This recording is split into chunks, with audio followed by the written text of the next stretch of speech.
ಆಚಾರ್ಯ ನಮಸ್ಕಾರ ಆಚಾರ್ಯ.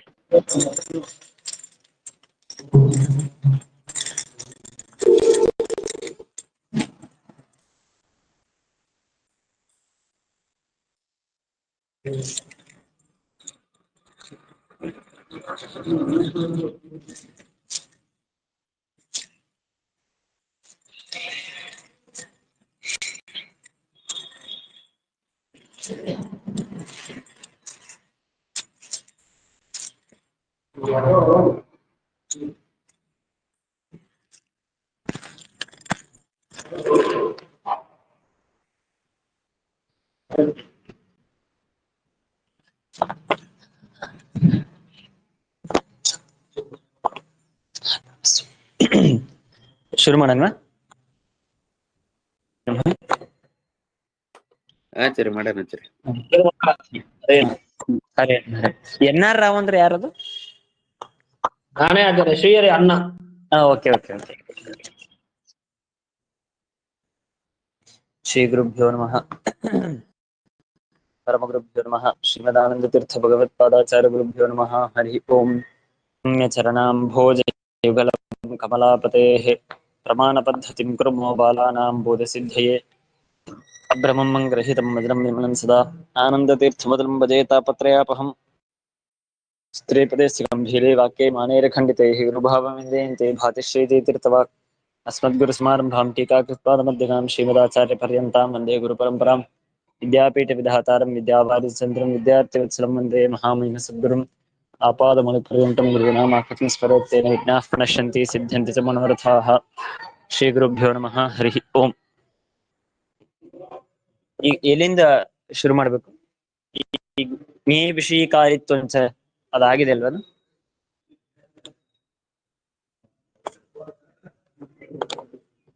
ಸರಿ, ಪ್ರಮಾವಾನ್ ಪ್ರಮತ ಅದು ಸ್ಟಾರ್ಟ್ ಮಾಡಿದ್ರಿ. ಓಕೆ. ಇನ್ನೊಂದು ಕೊನೆಯದೊಂದು ಅಂಶ, ಹಿಂದಿಂದು ಕೊನೆಯ ವಾಕ್ಯ ಒಂದು ಸರಿಯಾಗಿ ಹೇಳ್ಬೇಕಾಗಿತ್ತು. ಅದೇ ಸಾಧನತ್ವ ಕಾರಣತ್ವ ಅದರ ವಿಚಾರ ಮಾಡ್ತಾ ಇದ್ವಿ ನಾವು ಹೋದ ಪಾಠದಲ್ಲಿ. ಅಂದ್ರೆ ಪ್ರಮಾತ ಹಾಗೂ ಪ್ರಮೇಯ ಇದೆಲ್ಲವೂ ಕೂಡ ಜ್ಞೇಯ ವಿಷಯೀಕಾರಿಗೆ ಕಾರಣವಾದರೂ ಕೂಡ ಹೊರತು ಸಾಧನವಲ್ಲ ಅಂತನೋ ವಿಚಾರ ಕೊನೆಯ ವಾಕ್ಯದಲ್ಲಿ ಬಂತು. ಸಾಕ್ಷಾತ್ ಜ್ಞೇಯ ವಿಷಯೀಕಾರಿ ಕಾರಣತ್ವೇಪಿ ತತ್ ಸಾಧನತ್ವ ಭಾವಾಚ್ಚ ಅಂತನೋ ವಾಕ್ಯ. ಅಂದ್ರೆ ಸಾಕ್ಷಾತ್ ಜ್ಞೇಯ ವಿಷಯೀಕಾರಿಯಾದದ್ದು ಯಾವುದು? ಜ್ಞಾನ. ಆ ಜ್ಞಾನಕ್ಕೆ ಪ್ರಮಾತೃವಾದ ಜೀವ ಅಥವಾ ಪ್ರಮೇಯವಾದ ವಸ್ತು ಇದು ಕಾರಣವಾಗಬಹುದು, ಆದರೆ ಸಾಧನವಲ್ಲ ಅಂತಂದ್ರು. ಏನು ಕಾರಣವಾದ್ರೆ ಆಗ್ಬೋದು, ಸಾಧನ ಆಗಲು ಸಾಧ್ಯವಿಲ್ಲ ಅಂತಂದ್ರೆ ಕಾರಣ ಹಾಗೂ ಸಾಧನ ಎರಡಕ್ಕೂ ವ್ಯತ್ಯಾಸ ಇದೆ ಅಂತಂತಾರೆ. ಹೇಗೆ ಅಂತಂದ್ರೆ ಸಾಧನ ಅಂದ್ರೆ ಏನು ಅಂತ ಕೇಳಿದಾಗ ಅದಕ್ಕೆ ಪರಿಷ್ಕಾರವನ್ನು ವ್ಯಾಖ್ಯಾನದಲ್ಲಿ ಮಾಡ್ತಾರೆ. ಯಜ್ಜಾತೀಯಾನಂತರಂ ನಿಯಮೇನ ಕಾರ್ಯೋತ್ಪತ್ತಿ ಯಾವುದೋ ಅದು ಸಾಧನ, ಉಳಿದಿದ್ದೆಲ್ಲವೂ ಕಾರಣ. ಅಂದ್ರೆ ಇವಾಗ ಉದಾಹರಣೆಗೆ ಯಾವುದೋ ಒಂದು ಜ್ಞಾನವನ್ನು ತೆಗೆದುಕೊಳ್ಳಿ. ನಮಗೆ ಇದಂ ಪುಸ್ತಕಂ ಅಂತ ಒಂದು ಜ್ಞಾನ ಬಂತು ಅಂತ ಇಟ್ಕೊಳ್ಳಿ. ಪುಸ್ತಕದ ಜ್ಞಾನ ಹುಟ್ಟಿತು. ಆ ಪುಸ್ತಕದ ಜ್ಞಾನ ಹುಟ್ಟಿದಾಗ ಆ ಜ್ಞಾನಕ್ಕೆ ಕಾರಣ ಯಾವುದು, ಜ್ಞಾನಕ್ಕೆ ಸಾಧನೆ ಯಾವುದು ಅಂತ ವಿಚಾರ ಮಾಡ್ಬೇಕು. ಜ್ಞಾನಕ್ಕೆ ಕಾರಣ ಯಾವುದು ಅಂತಂದ್ರೆ ಜ್ಞಾನವನ್ನು ಮಾಡಿಕೊಂಡೆ ನಾನು ಪುರುಷ, ಅವನು, ಹಾಗೂ ಅವನಿಗೆ ಇರುವಂತಹ ಇನ್ನು ಅನೇಕ ಕಾರಣ ಸಾಮಗ್ರಿಗಳು, ಪುಸ್ತಕವನ್ನು ತಂದ್ಬರೋದು, ಆ ಪುಸ್ತಕ ಮೇಲೆ ಅದನ್ನು ನೋಡ್ಬೇಕು ಅಂತ ಹೇಳಿ ಪ್ರಯತ್ನ ಮಾಡೋದಕ್ಕೆ ಹೊರಟಿದ್ದು, ಇದೆಲ್ಲವೂ ನಿಮಗೆ ಆ ಜ್ಞಾನ ಹುಟ್ಟೋದಕ್ಕೆ ಕಾರಣವಾಗತ್ತೆ, ಆದರೆ ಸಾಧನವಲ್ಲ. ಯಾವುದು ಸಾಧನವಾಯಿತು? ಇಂದ್ರಿಯ. ಇಂದ್ರಿಯ ಸನ್ನಿಕರ್ಷ ಹೇಗಾದ್ರೂ ಮಾಡಬಹುದು. ಆ ಇಂದ್ರಿಯ ಸನ್ನಿಕರ್ಷ ಯಾವಾಗ ಆಯಿತೋ ಅದಾದ್ಮೇಲೆ ಇನ್ಯಾವುದೂ ಇಲ್ಲ. ಪೂರ್ಣ ಅದರ ಅವ್ಯಹಿತ ಪೂರ್ವದಲ್ಲಿ ಅದು ಬಂದ ಮೇಲೆ ಜ್ಞಾನ ಹುಟ್ಟುಬಿಡ್ತು ಅಂತ ಏನಾಗುತ್ತೋ ಅದನ್ನು ಸಾಧನ ಅಂತ ಕರೀತಾರೆ. ನಾನು ಹೋದ ಪಾಠದಲ್ಲಿ ವಿಚಾರ ಮಾಡ್ತಾ ಇರುವಾಗ ಅನ್ನ ಅಕ್ಕಿ ದೃಷ್ಟ ಅಂತ ಉದಾಹರಣೆ ತೆಗೆದುಕೊಂಡು ವಿಚಾರ ಮಾಡಿದ್ವಿ. ಒಂದು ಅನ್ನವಾಗೋದಕ್ಕೆ ಎಲ್ಲವೂ ಬೇಕು. ಪಾತ್ರೆಯೂ ಬೇಕು, ಕಟ್ಟಿಗೆ ಬೇಕು, ಏನು ಸ್ಟೀಮ್ ಬೇಕು, ಮತ್ತಿನ್ನೇನ ಅದಕ್ಕೆ ಒಂದು ಜಾಗ ಬೇಕು, ಅಕ್ಕಿ ಬೇಕು, ಎಲ್ಲವೂ ಬೇಕು, ಎಲ್ಲವೂ ಕಾರಣದಲ್ಲಿ ಸೇರತ್ತೆ. ಆದ್ರೆ ಯಾವುದು ಸಾಧನವಲ್ಲ. ಹಾಗಾದ್ರೆ ಯಾವುದು ಸಾಧನ? ಬೆಂಕಿ ಇಲ್ಲದೆ ಹೋದ್ರೆ ಅನ್ನವೇ ಆಗೋದಕ್ಕೆ ಸಾಧ್ಯವಿಲ್ಲ. ಇನ್ನ ಪಾತ್ರೆ ಇಲ್ಲದೆ ಹೋದರೆ ಬೇರೆ ಯಾವುದೋ ಒಂದು ಮಡಿಕೆಯಿಂದ ಮಾಡಬಹುದು, ಅಥವಾ ಇನ್ನೇನೇನೇನೋ ಸಾಧನದಿಂದ ಮಾಡಬಹುದು. ಆದ್ರೆ ಬೆಂಕಿ ಇಲ್ಲದೆ ಹೋದ್ರೆ ಹೇಗೆ ಮಾಡೋದು? ಹಾಗಾಗಿ ಅದೇನಾಯ್ತು, ನಿಮಗೆ ಸಾಧನವಾಯಿತು. ಇದನ್ನು ನಾವು ಕನ್ನಡದಲ್ಲಿ ತಿಳಿದಿದ್ದು. ಅದನ್ನು ಒಂದು ಲಕ್ಷಣದಲ್ಲಿ ಹೇಳುವಾಗ ಯಜ್ಜಾತೀಯಾನಂತರಂ ನಿಯಮೇನ ಕಾರ್ಯೋತ್ಪತ್ತಿ ಯಾವುದೋ ಅದು ಸಾಧನ ಅಂತ ಕರಿಬೇಕು. ಸೊ ಈಗ ಏನಾಯ್ತು, ಪ್ರಮಾತೃ ಹಾಗೂ ಪ್ರಮೇಯ ಇವರಲ್ಲಿ ಲಕ್ಷಣಕ್ಕೆ ಅತಿವ್ಯಾಪ್ತಿ ಬರ್ತಾ ಇದೆ ಅಂತಂದ್ರು. ಅದಕ್ಕೆ ಸಮಾಧಾನವನ್ನು ಏನ್ ಕೊಟ್ಟಂತೆ ಆಯ್ತು ಅಂತಂದ್ರೆ, ಅದೆಲ್ಲವೂ ಜ್ಞಾನಕ್ಕೆ ಕಾರಣವಾಗಿದೆ, ಅಂದ್ರೆ ಜ್ಞಾನಕ್ಕೆ ಸಾಧನವಲ್ಲ ಅದು ಯಾವುದು. ಹಾಗಾಗಿ ಅದರಲ್ಲಿ ಸಾಧನತ್ವ ಬರಲಿಲ್ಲ, ಆದ್ದರಿಂದಾಗಿ ನಿಮಗೆ ಅತಿವ್ಯಾಪ್ತಿ ಬರೋದಿಲ್ಲ ಅಂತ ಇಷ್ಟು ವಿಚಾರ ಮಾಡಿ ದೋಷವನ್ನು ಪರಿಹಾರ ಮಾಡಿದ್ರು. ಇನ್ ಮುಂದೆ ಪ್ರಮಾವಾನ್ ಪ್ರಮಾತ ಪ್ರಮಾ ವಿಷಯ ಪ್ರಮೇಯಂ ಯಥಾರ್ಥ ಜ್ಞಾನಂ ಪ್ರಮಾ ಅಂದ್ರೆ ಹಿಂದೆ ಹೇಳಿದ್ರು ಪ್ರಮಾತೃ ಹಾಗೂ ಪ್ರಮೇಯ ಈ ಎರಡೂ ಕಡೆಗೆ ಲಕ್ಷಣಕ್ಕೆ ಅತಿವ್ಯಾಪ್ತಿ ಬರತ್ತೆ ಅಂತ ಹಿಂದೆ ಹೇಳಿದ್ರು. ಅತಿವ್ಯಾಪ್ತಿ ಅಂದ್ರೆ ಏನು ಅದರೆಲ್ಲ ಪರಿಚಯ ಆಗಿದೆ. ಲಕ್ಷಣ ಎಲ್ಲಿ ಬರಬಾರದು ಅಲ್ಲಿ ಬಂದ್ರೆ ಅತಿವ್ಯಾಪ್ತಿ, ಅದು ದೋಷ, ಇದು ಲಕ್ಷಣದ ದೋಷ. ಮೊದಲಿಗೆ ನಮಗೆ ಪ್ರಮಾತ ಅಂದ್ರೆ ಯಾರು ಅಂತೆ ಪರಿಚಯ ಇಲ್ಲ, ಪ್ರಮೇಯ ಅಂದ್ರೆ ಏನು ಅಂತೆ ಪರಿಚಯ ಇಲ್ಲ, ಪ್ರಮಾ ಅಂತಂದ್ರೆ ಏನು ಅಂತ ಪರಿಚಯ ಇಲ್ಲ. ಇದೆಲ್ಲದರ ಪರಿಚಯ ಆದರೆ ನಮಗೆ ನೀವು ಅಲ್ಲಿ ದೋಷ ಬರುತ್ತೆ, ಇಲ್ಲಿ ಪರಿಹಾರ ಆಗತ್ತೆ, ಅಲ್ಲಿ ದೋಷ ಬರುತ್ತೆ ಅಂತೆಲ್ಲ ವಿಚಾರ ಮಾಡಬಹುದು. ಮೊದಲಿಗೆ ಪ್ರಮಾತರ ಅಂದ್ರೆ ಏನು ಅಂತ ಪ್ರಶ್ನೆ ಬಂದಾಗ ಅದಕ್ಕೆ ಹೇಳ್ತಾರೆ ಪ್ರಮಾವಾನ್ ಪ್ರಮಾತ.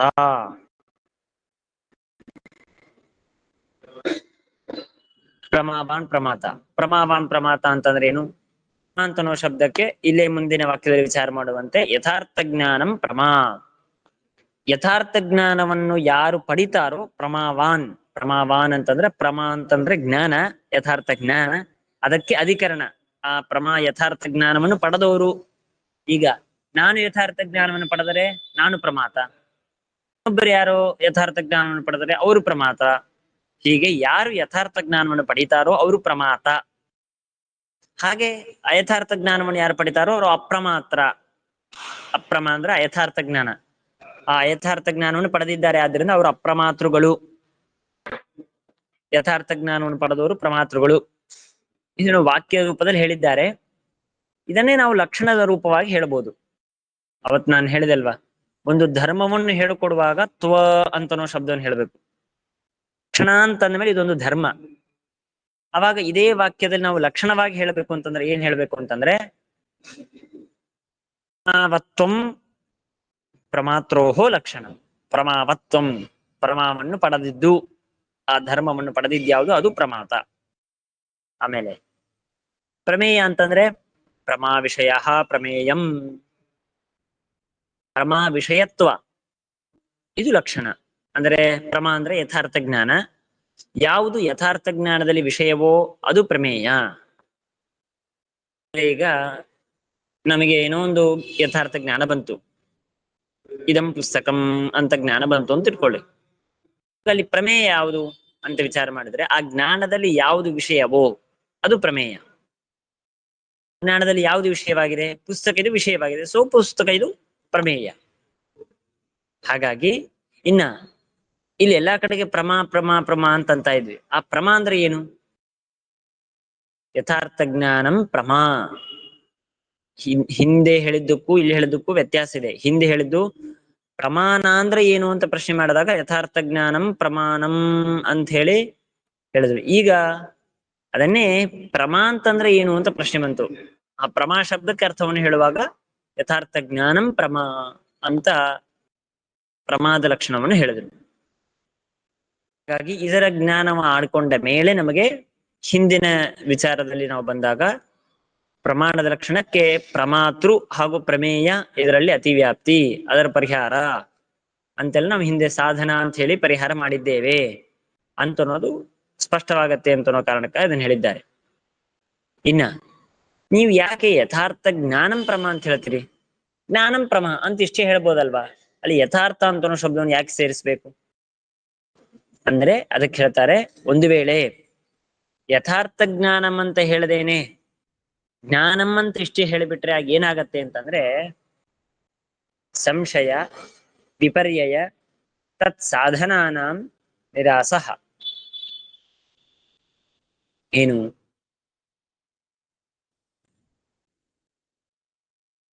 ಸಂಶಯ ಅಂತಂದ್ರೆ ಸಂಶಯಾತ್ಮಕವಾದ ಜ್ಞಾನ, ಅದು ಒಂದು ಜ್ಞಾನವೇ. ವಿಪರ್ಯಯ ಅಂತಂದ್ರೆ ಯಾವ್ದದು? ವಿಪರೀತ ಜ್ಞಾನ ಅಂತ ಅರ್ಥ. ಉದಾಹರಣೆ ಕೊಡೋದಾದ್ರೆ ಇದಂ ರಜತಂ ಅಂತ ಇಟ್ಕೊಳ್ಳಿ. ಆ ಇದಂ ರಜತಂ ಅಂತ ಇಟ್ಕೊಂಡಾಗ ಅವಾಗ ಏನಾಗತ್ತೆ ಅಂತಂದ್ರೆ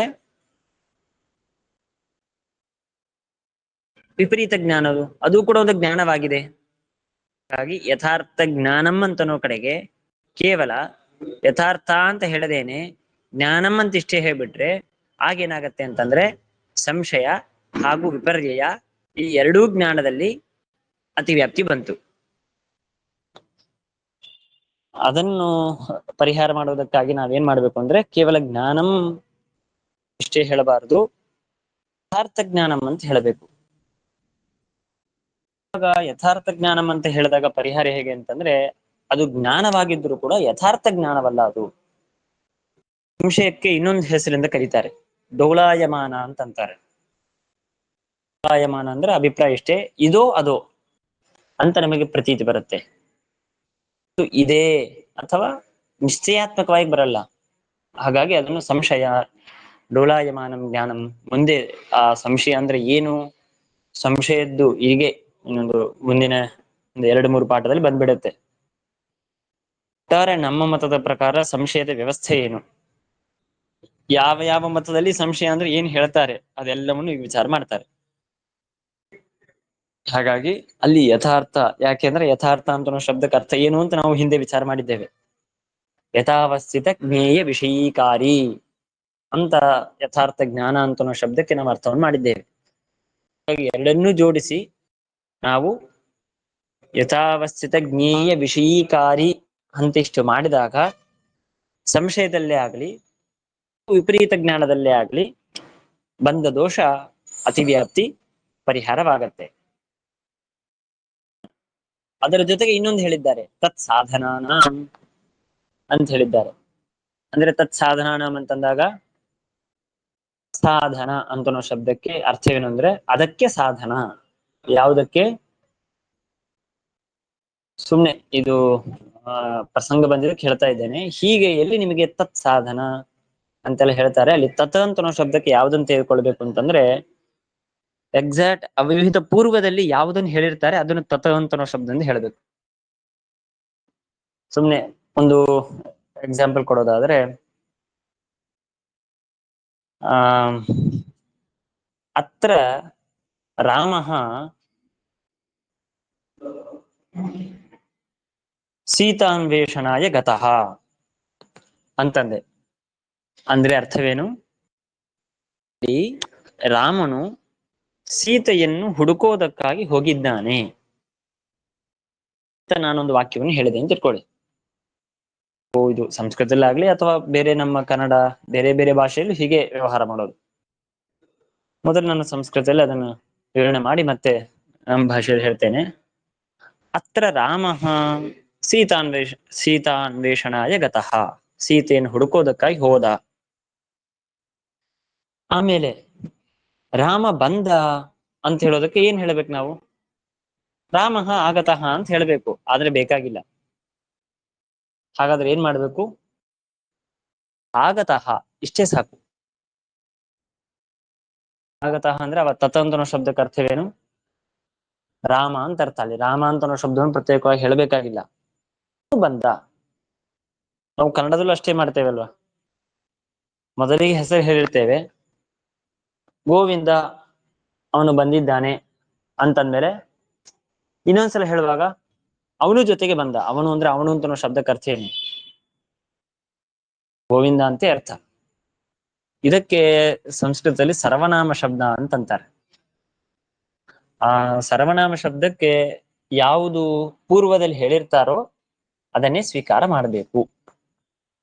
ಹಾಗೆ ಇಲ್ಲಿ ಸಂಶಯ ವಿಪರ್ಯಯ ತತ್ಸಾಧನಾನಾಂ ಅಂತನೋ ಕಡೆ ತತ್ ಅಂತನೋ ಶಬ್ದದಿಂದ ಯಾವುದನ್ನು ಸ್ವೀಕಾರ ಮಾಡಬೇಕು, ಹಿಂದೆ ಯಾವುದನ್ನು ಹೇಳಿದ್ದಾರೆ ಅದನ್ನು. ಹಿಂದೆ ಹೇಳಿದ್ದು ಯಾವುದು? ಸಂಶಯ ವಿಪರ್ಯಯ. ಅದನ್ನು ತೆಗೆದುಕೊಂಡು ತತ್ಸಾಧನ ಅಂತಂದಾಗ ಸಂಶಯ ಹಾಗೂ ವಿಪರ್ಯಯ ಅದಕ್ಕೆ ಸಾಧನ. ಅಲ್ಲೂ ದೋಷ ಬರುತ್ತೆ. ಅಲ್ಲಿ ಹೇಗೆ ದೋಷ ಬರುತ್ತೆ ಅಂತಂದ್ರೆ, ಅರ್ಥ ವಿಷಯೀಕಾರಿ ಅಂತಿಷ್ಟೇ ಹೇಳ್ಬಿಟ್ರೆ, ಅರ್ಥ ವಿಷಯೀಕಾರಿ ಅಂತಂದ್ಬಿಟ್ರೆ ಆ ಸಂಶಯ ಸಾಧನ ವಿಪರ್ಯಯ ಸಾಧನ ಅದು ಕೂಡ ಅರ್ಥವನ್ನು ಗ್ರಹಿಸತ್ತಲ್ವಾ? ನಮ್ಮ ಸಿದ್ಧಾಂತದಲ್ಲಿ ಮುಂದೆ ಬರುತ್ತೆ, ಸುಮ್ಮನೆ ಇಲ್ಲಿ ಹೇಳಿ ಮುಂದೆ ಮತ್ತೆ ಹೇಳ್ತೀನಿ. ಸಿದ್ಧಾಂತದಲ್ಲಿ ನಹಿಕಮಿ ಅವಿಷಯೀಕುರ್ವಂತಿ ಏತಾನಿ ಜ್ಞಾನಾನಿ ಜನಯಂತಿ ಅಂತ ಸಮರ್ಥನೆ ಮಾಡ್ತಾರೆ. ಅಂದ್ರೆ ಜ್ಞಾನ, ಈಗ ನಮಗೊಂದು ಜ್ಞಾನ ಬಂತು ಅಂತಂದ್ರೆ, ಜ್ಞಾನ ಯಾವುದಾದ್ರೂ ಒಂದನ್ನು ಗ್ರಹಿಸಬೇಕು ಅಂತಂದ್ರೆ ಅದರ ಅಭಿಪ್ರಾಯ ಆ ಜ್ಞಾನದಲ್ಲಿ ಆ ವಸ್ತು ಇದು ವಿಷಯ ಅಂತ ಆಗಬೇಕು ಅಂತಂದ್ರೆ ಅದು ಇಂದ್ರಿಯಕ್ಕೂ ವಿಷಯ ಅಂತ ಆಗಬೇಕು. ಇಂದ್ರಿಯಕ್ಕೆ ವಿಷಯ ಅಂತ ಆಗುವುದಿಲ್ಲ, ಕೇವಲ ಜ್ಞಾನಕ್ಕೆ ಮಾತ್ರ ವಿಷಯ ಅಂತ ಆಗತ್ತೆ ಅಂತ ಮಾತ್ರ ಸರ್ವಥಾ ಒಪ್ಪೋದಕ್ ಸಾಧ್ಯವಿಲ್ಲ. ಇದು ನಾವು ಸಮರ್ಥನೆ ಮಾಡ್ತೇವೆ ನಮ್ಮ ಸಿದ್ಧಾಂತದ ಪ್ರಕಾರ. ಒಂದು ವಸ್ತು ಇದು ಜ್ಞಾನಕ್ಕೆ ವಿಷಯ ಅಂತಂದ್ರೆ ಅದೇ ವಸ್ತು ಇಂದ್ರಿಯಕ್ಕೂ ವಿಷಯ ಅಂತ ಆಗಬೇಕು. ಹಾಗೆ ಅರ್ಥ ವಿಷಯೀಕಾರಿ ಅಂತಂದಾಗ ಜ್ಞಾನಕ್ಕೆ ಬರುವಂತೆ ಜ್ಞಾನ ಸಾಧನಕ್ಕೂ ಬರುತ್ತೆ. ಏನ್ ಮಾಡ್ಬೇಕು ನಾವು? ಯಥಾವಸ್ಥಿತ ಜ್ಞೇಯ ವಿಷಯೀಕಾರಿ ಅಂತನೋ ಅಂಶವನ್ನು ಹೇಳಬೇಕು. ಏನಾಗತ್ತೆ ಅಂದ್ರೆ ಸಂಶಯ ಸಾಧನ ವಿಪರ್ಯಯ ಸಾಧನಗಳು ಅರ್ಥವನ್ನು ಗ್ರಹಿಸುತ್ತೆ, ಆದರೆ ಅದು ಯಥಾವಸ್ಥಿತವಾಗಿ ಅರ್ಥವನ್ನು ಗ್ರಹಿಸೋದಿಲ್ಲ. ಹಾಗಾಗಿ ಅಲ್ಲಿ ಬಂದಂತಹ ದೋಷ ಧಾರವಾಯಿತು.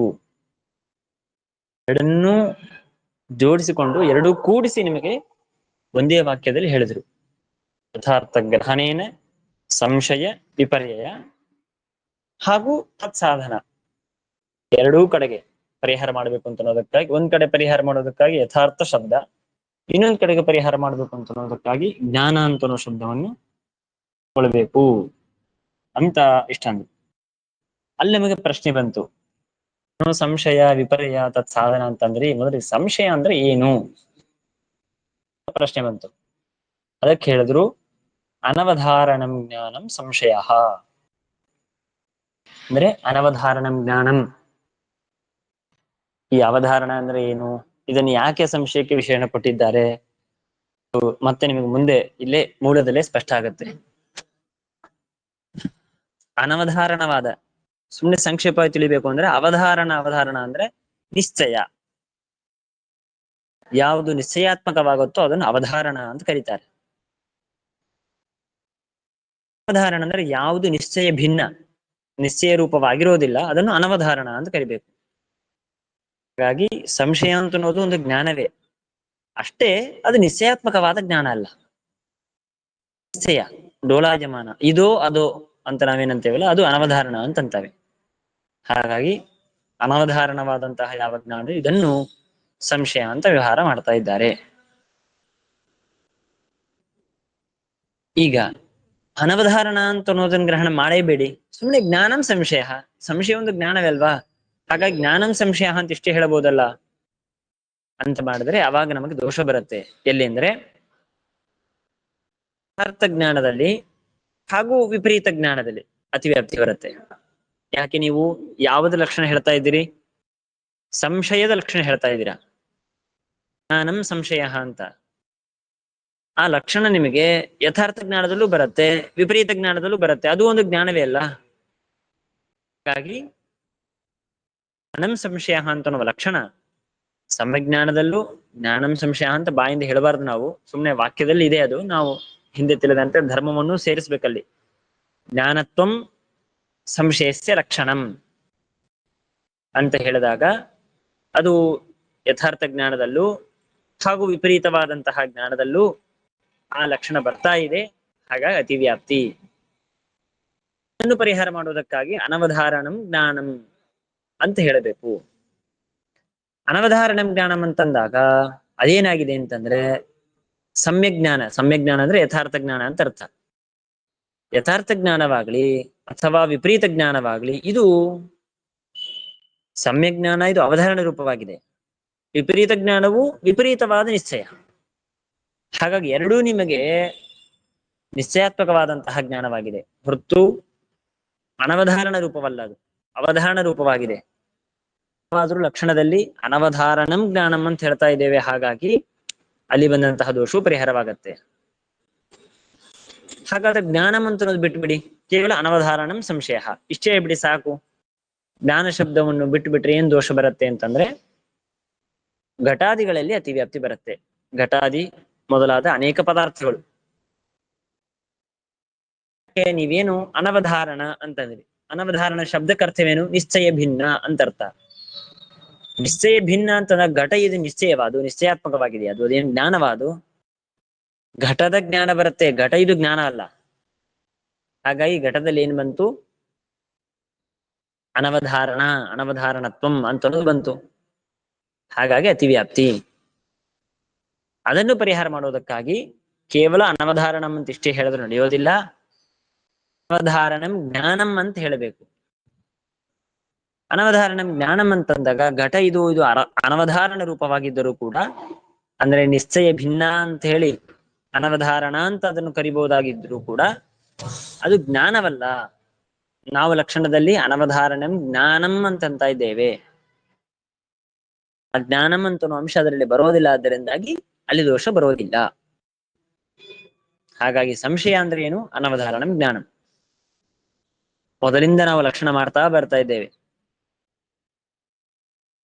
ಅರ್ಥಂ ಪ್ರಮಾಣಂ ಸಾಮಾನ್ಯವಾದ ಲಕ್ಷಣ ಹೇಳುದು ಹೇಳ್ತಾ ಬಂದ್ರು, ಪ್ರಮಾತ ಪ್ರಮೇಯ ಅಂತೆಲ್ಲ. ಹಾಗಾಗಿ ಪ್ರಮಾತ ಅಂದ್ರೆ ಏನು, ಪ್ರಮೇಯ ಅಂದ್ರೆ ಏನು, ಪ್ರಮಾ ಅಂದ್ರೆ ಏನು? ಪ್ರಮಾವಾನ್ ಪ್ರಮಾತ, ಪ್ರಮಾ ವಿಷಯ ಪ್ರಮೇಯಂ, ಯಥಾರ್ಥ ಜ್ಞಾನಂ ಪ್ರಮಾ. ಅಲ್ಲಿ ಮತ್ತೆ ಸಂಶಯ ವಿಪ್ರಯ ಇದೆಲ್ಲವನ್ನು ಹೇಳಿದ್ರು. ಅದಕ್ಕೆ ಪ್ರಶ್ನೆ ಬಂತು, ಸಂಶಯ ಅಂದ್ರೆ ಏನು ಅಂತ ಪ್ರಶ್ನೆ ಬಂತು.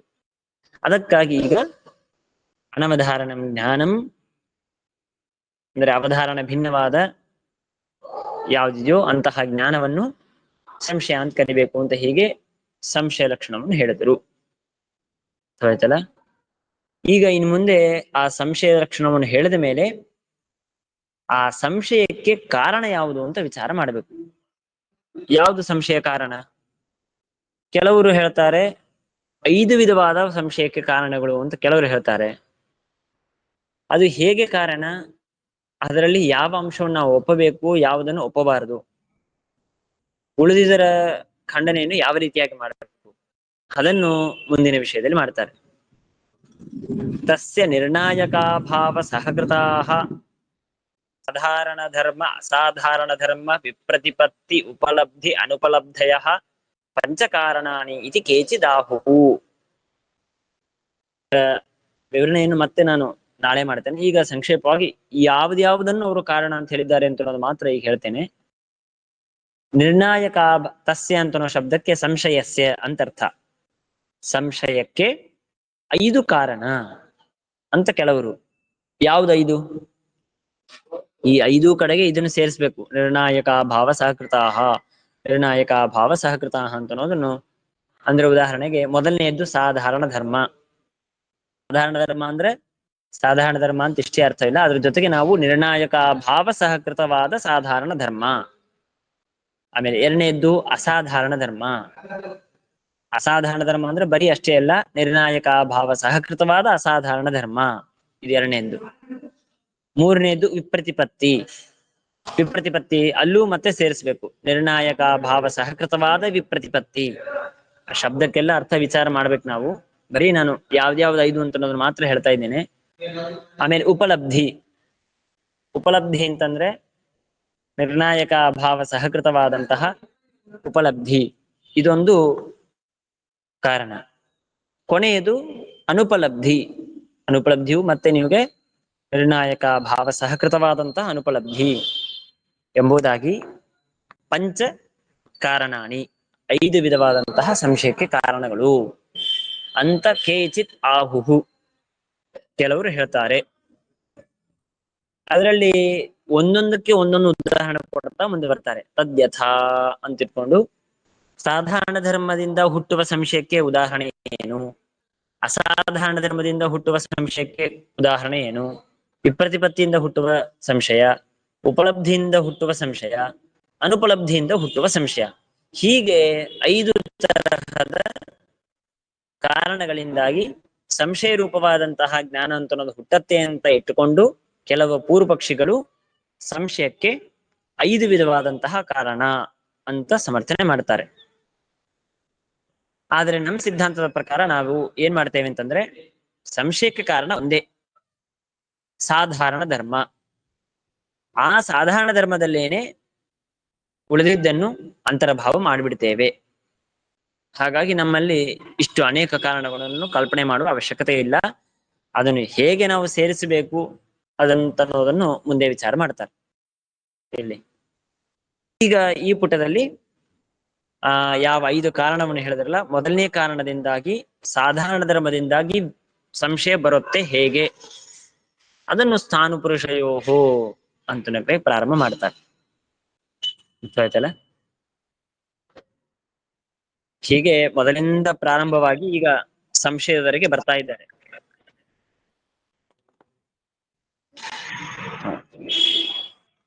ಅರ್ಥವಾಯ್ತಲ್ಲ? ಹಾ ಆಯ್ತಾಯ್ತದೆ. ಶ್ರೀಕೃಷ್ಣಾರ್ಪಣಮಸ್ತು. ಇದಂ ಜ್ಞಾನಂ ಹರೇರೇವ ಹರೇಧೀನಂ ಸರ್ವತ್ರ ಇತ್ಯೇವಂ ನ್ಯಾಸೋ ಹರೋಸ್ಮಃ. ಶ್ರೀಕೃಷ್ಣಾರ್ಪಣಮಸ್ತು. ಶ್ರೀಕೃಷ್ಣಾರ್ಪಣಮಸ್ತು ಆಚಾರ್ಯ. ಧನ್ಯವಾದ. ಆಚಾರ್ಯ.